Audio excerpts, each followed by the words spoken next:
Olá, sejam todos muito bem-vindos, ao vídeo 6 do curso de Antropologia. Neste vídeo, como nos vídeos anteriores, eu busquei esclarecer alguns tópicos, alguns aspectos da unidade ao qual o vídeo é referente. Este é o vídeo 6, ligados à unidade 6. Nós tivemos 5 vídeos anteriores ligados às outras unidades. Neste vídeo eu vou trabalhar alguns fundamentos da antropologia jurídica, do que vem a ser, do que nós podemos pensar, compreender como antropologia jurídica. Duas questões a serem colocadas em relação a ela. Primeiro, a antropologia jurídica, ela não tem um sentido normativo, ela não busca e não tem, é claro, essa pretensão de normatizar o comportamento humano. A antropologia jurídica estuda a dimensão cultural do direito e não a dimensão propriamente jurídica. A dimensão propriamente jurídica é objeto de estudo dos jurídicos. A normatização do comportamento humano, que é o fundamento do direito, está ligado à atuação dos diferentes profissionais ligados à área jurídica, juízes e outros. O que a antropologia jurídica busca fazer é compreender o sentido cultural das normas jurídicas. E não é possível compreender as normas jurídicas sem situarmos, sem compreendermos o fundamento cultural dessas normas. Porque se numa determinada sociedade existem normas distintas das outras, é porque nessa sociedade há uma cultura que também é distinta das outras. E é essa dimensão cultural que, em linhas gerais, situa-se no fundamento, no substrato da normatização jurídica. Nós temos diferentes formas de ordenamento do comportamento humano. O que nós podemos definir como ordenamento? Ordenamento é o conjunto de normas e de pessoas e cargos ligados ao cumprimento e à definição dessas normas. Se nós pensarmos a religião, nós podemos falar no ordenamento religioso. Existe um conjunto de ordens, de normas religiosas que são vinculados a diferentes igrejas. O Brasil é um país majoritariamente cristão. O ordenamento religioso existente no Brasil, por isso, é majoritariamente cristão. As normas, que definem o comportamento brasileiro, elas são de origem cristã. Mas dentro do ordenamento religioso existente aqui no Brasil, nós temos ordenamentos diversos. Por quê?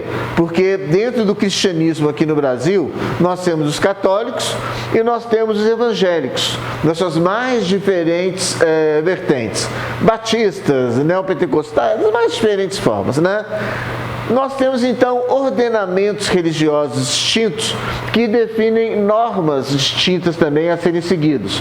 Uma norma a ser seguida por um evangélico não é a mesma norma a ser seguida por um católico, que também não é a mesma norma a ser seguida por um espírita, ou por um muçulmano, ou por um budista, e por aí vai. Então, toda sociedade cria um conjunto de ordenamentos religiosos, sendo que tende a haver um ordenamento religioso predominante nessa sociedade em relação aos demais. E nós temos o ordenamento jurídico. O ordenamento jurídico é o conjunto de normas jurídicas existentes em um país, em uma nação, a partir de uma norma básica, o que nós chamamos de Carta Magna, que é a Constituição. A Constituição, nós a definimos como a Carta Magna, por quê? Porque todos os demais ordenamentos jurídicos estão vinculados a ela e não podem transgredir o ordenamento básico, que é o ordenamento constitucional. Todas as relações pessoais, todas as relações institucionais estão ligadas a essa forma de ordenamento. Eu só queria lembrar uma outra questão, que é a seguinte: além da antropologia jurídica, o pensamento antropológico, ele busca compreender várias outras dimensões do comportamento humano. Ou seja, nós temos a antropologia da arte, a antropologia do parentesco e diversas outras. Inclusive, eu já trabalhei com vocês ao longo do curso. Mas o que nos interessa mais especificamente agora é a antropologia jurídica. Para compreendermos a antropologia jurídica ainda, vamos buscar situar as suas origens.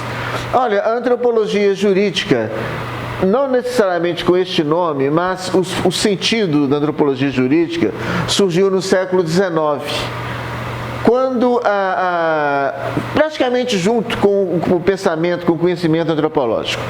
A antropologia, o pensamento antropológico, surgiu no âmbito de uma escola que recebeu o nome de evolucionismo.